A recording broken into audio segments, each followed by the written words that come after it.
You may or may not have the experience of riding on a roller coaster like this one. Although our everyday motion is not like the roller coaster, they are usually in curved rather than straight-line paths.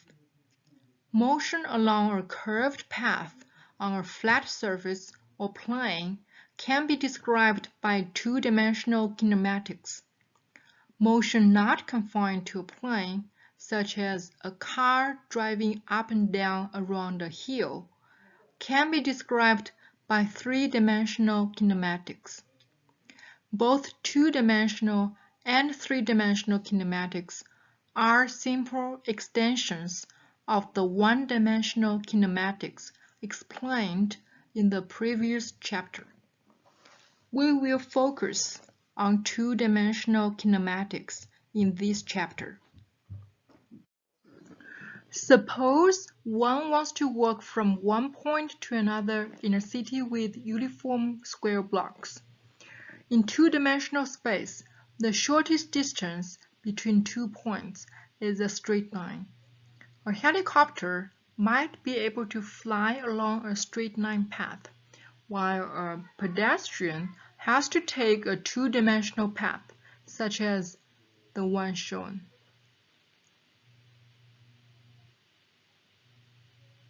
If we know the pedestrian walked a total of 14 blocks, 9 blocks east followed by 5 blocks north, the length of a straight line path followed by a helicopter is 10.3 blocks. This is an example of the two-dimensional motion. For two-dimensional motion, the path of an object can be represented with three vectors. One vector shows the horizontal component of the motion, and one vector shows the vertical component of the motion. The horizontal and the vertical components of motion add together to give the straight line path.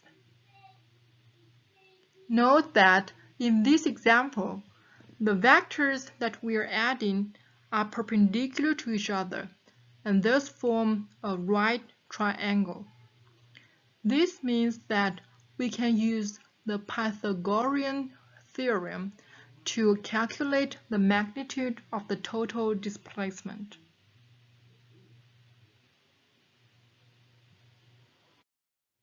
It is interesting to know that the horizontal and the vertical component of two-dimensional motion are independent of each other.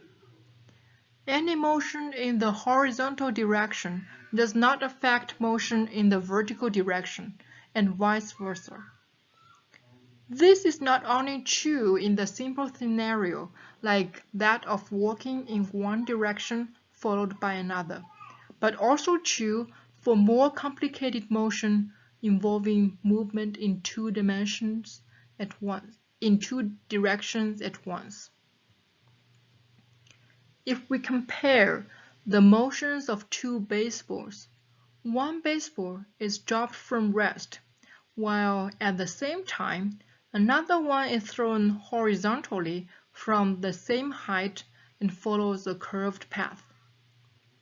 Despite the difference in horizontal velocities, the vertical velocities and positions are identical for both balls.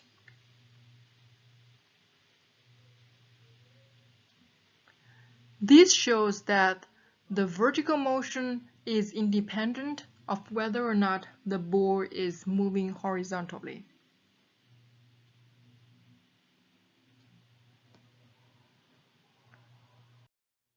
From the last chapter, we have known that a vector is a quantity that has magnitude and direction. In one-dimensional, the direction of a vector can be given simply by a plus or minus sign.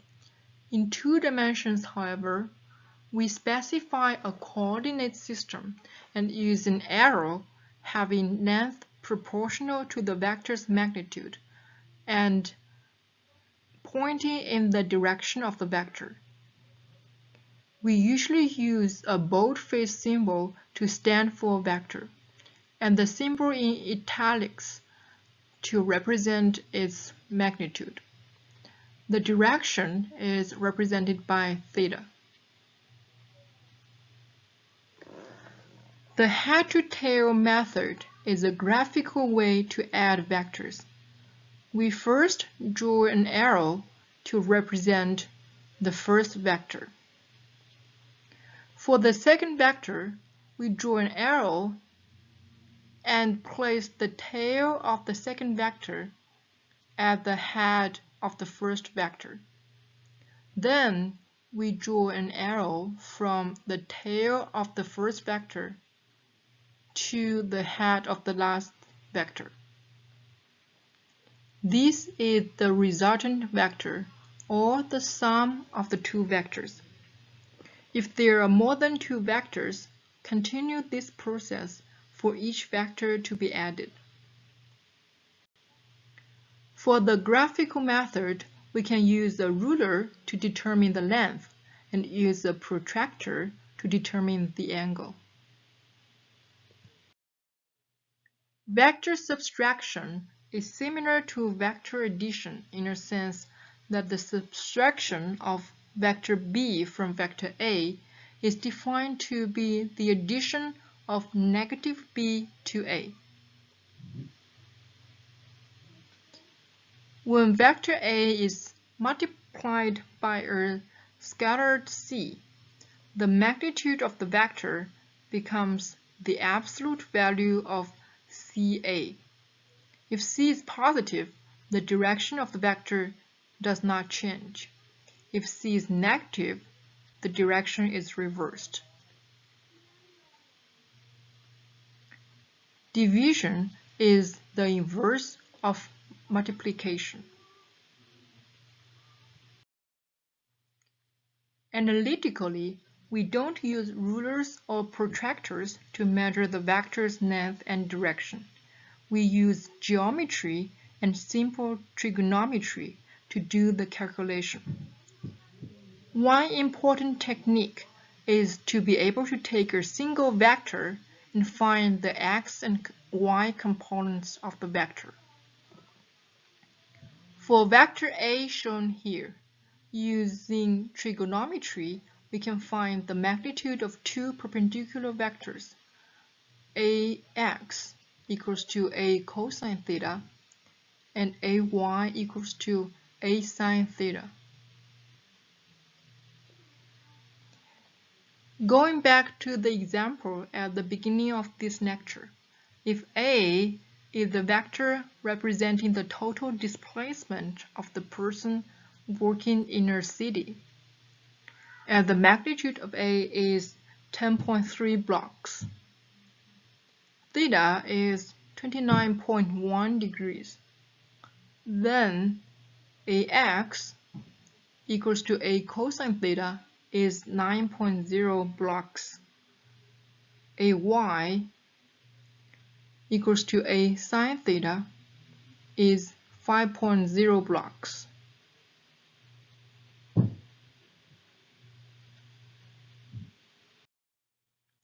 On the contrary, if we have known AX and AY, we will use these two equations to find the magnitude of A and its direction, the angle theta.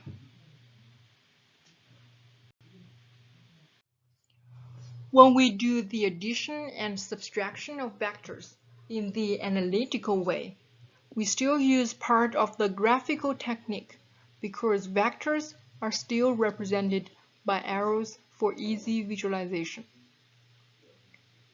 Consider this example. The vectors A and B are added to produce the resultant R. In principle, if we know Rx and Ry, we can find the magnitude R and the direction theta. In order to get Rx, we need Ax and Bx. In order to get Ry, we need Ay and By. So our first step is to find the components Ax, Ay, Bx, and By. Then we have Rx equals to Ax plus Bx and Ry equals to Ay plus By. From Ry and Rx, we can find the magnitude of R and the angle theta. The same idea applies when doing subtraction of two vectors. Let's consider the vectors A and B are subtracted to produce the resultant R. We first find the components Ax, Ay, Bx, and By. Then we have Rx equals to Ax minus Bx, Ry equals to Ay minus By. From Rx and Ry, we can find the magnitude R and the angle theta.